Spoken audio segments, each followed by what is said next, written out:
Hi guys. तर तुम्ही आज बघू शकता ह्या सगळ्या माझ्या फ्रेंड्स आहेत आणि त्या 1 महिन्याने भेटल्यात मला. तर आज आम्ही सगळ्यांना सुट्टी असल्याच्या कारणाने आम्ही आज पिकनिकला जाण्याचं ठरवलं होतं. तर आम्ही आज खोपोलीला गगनगिरी महाराजांच्या मठात जायचं ठरवलं आहे. तर त्यांनी बघा खूप छान नाश्ता आणला आहे, तो आता आम्ही करतो आहे ट्रेनमध्ये. तर सकाळी गाडी सुटेल म्हणून आम्ही काही नाश्ता करून आलो नव्हतो. तर फायनली प्रज्ञा मॅडम आणि आमच्या मॅडमनी विजया मॅडमनी खूप छान नाश्ता आणला होता, तो आम्ही फायनली करतो आहे. त्यानंतर आम्ही रिक्षामध्ये बसलो आणि बघा खूप मज्जा आली आम्हाला. हो, आणि तुम्ही बघू शकता. आणि त्यानंतर मग आम्ही पोचलो गगनगिरी महाराजांच्या मठात. खूप छान वातावरण आहे, तुम्ही एकदा तिकडे जाऊन बघा. आणि पाणी पण तिथे कंटिन्यू चालू असतं. हे बघा, आम्ही लाईनीमध्ये उभे आहोत.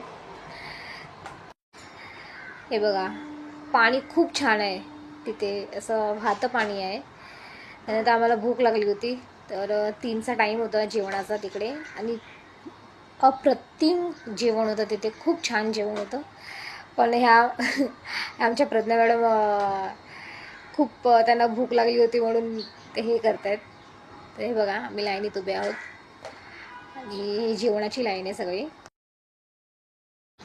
त्यानंतर आम्ही पाण्यात गेलो. पाणी खूप थंड मस्त होतं. मग आम्ही पळसधरीला असलेलं स्वामी समर्थांच्या मठात गेलो. तिथेही खूप छान होतं. हे बघा, तुम्ही बघू शकता पाठचा व्ह्यू खूप मस्त, आणि वातावरणही खूप छान. मग हे आम्ही कुशलताईंच्या बहिणीच्या घरी गेलो. तिथे त्यांनी छान पाहुणचार केला. हा बघा माझा मुलगा. त्यांनी आम्हाला तिकडे असलेल्या धबधब्यावर नेलं. तिथेही खूप मज्जा केली आम्ही. तुम्हीही एकदा तिकडे व्हिजिट करा आणि बघा की तुम्हाला कसं वाटते, आणि पावसातच करा, खूप छान वाटेल.